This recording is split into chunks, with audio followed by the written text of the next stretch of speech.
Assalamualaikum warahmatullahi wabarakatuh. Saya Fikri Saadah akan mempresentasikan peran filsafat ilmu dalam memperkuat ilmu pendidikan. Yang pertama, yaitu filsafat ilmu mengawasi dan memperkuat eksistensi, keilmian, serta nilai-nilai dalam ilmu pendidikan. Yaitu menjadi dasar berpikir dalam pendidikan, mengawasi keilmuan ilmu pendidikan, menjaga nilai moral, etika, dan karakter, mengarahkan tujuan pendidikan agar lebih bermakna. Maksudnya, filsafat ilmu itu sebagai dasar berpikir dalam pendidikan. Filsafat ilmu membantu mengawasi agar ilmu pendidikan tetap berkembang secara ilmiah, logis, sistematis, dan memiliki tujuan yang jelas. Dengan adanya filsafat ilmu, pendidikan tidak hanya dianggap sebagai kegiatan mengajar, tetapi sebagai ilmu yang memiliki objek, metode, dan nilai.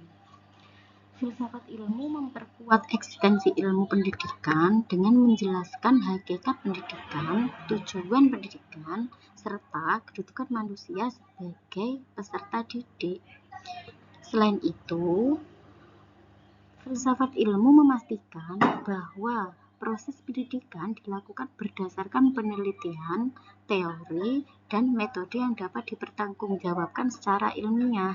Tidak hanya itu, filsafat ilmu juga menjaga nilai-nilai dalam pendidikan, seperti nilai moral, nilai etika, karakter, dan kemanusiaan.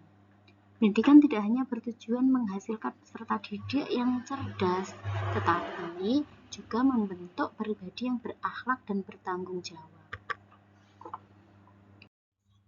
Selanjutnya yaitu pendidikan memperkuat filsafat ilmu.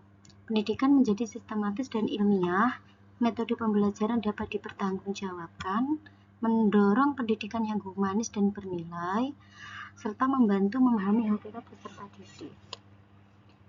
Maksudnya, pendidikan yang bermakna dan bernilai dapat memperkuat perkembangan filsafat ilmu karena pendidikan memberikan pengalaman nyata yang dapat dijadikan bahan pemikiran dan kajian dalam filsafat ilmu. Dengan kata lain, apa yang terjadi dalam dunia pendidikan akan mendorong lahirnya pemikiran baru tentang cara belajar, tujuan pendidikan, dan nilai-nilai yang harus diajarkan kepada peserta didik.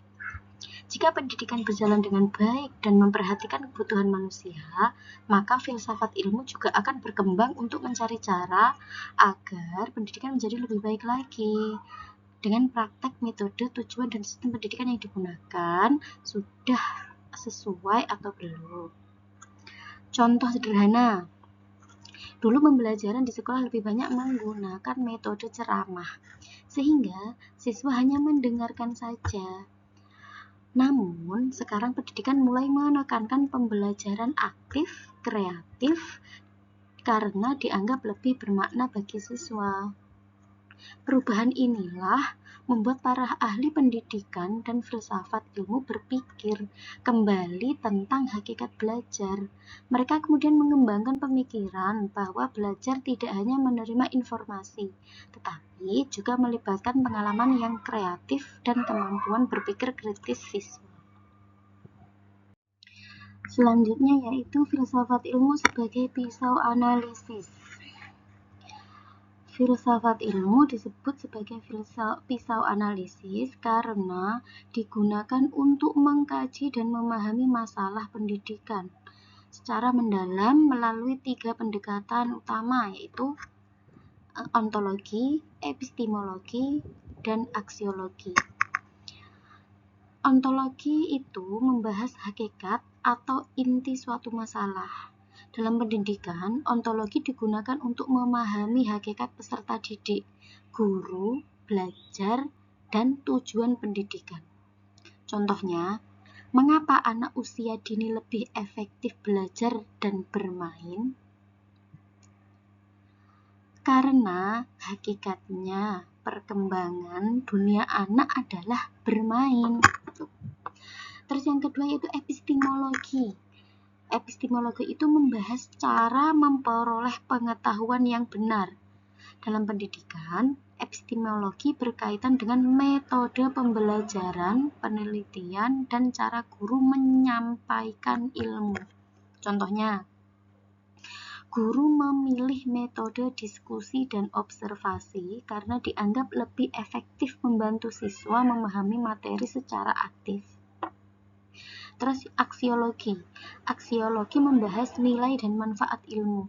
Dalam pendidikan, aksiologi menekankan bahwa pendidikan harus memiliki nilai moral, karakter, dan manfaat sosial.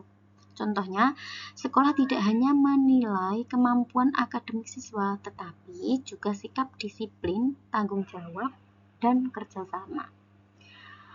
Melalui ketiga aspek tersebut, filsafat ilmu membantu menganalisis berbagai persoalan pendidikan secara lebih lengkap dan mendalam.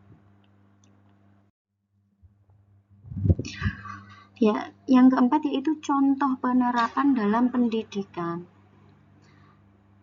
Ada kurikulum merdeka berpusat pada peserta didik.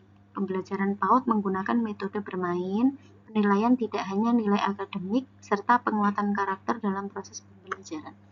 Yang pertama yaitu kurikulum merdeka berpusat pada peserta didik.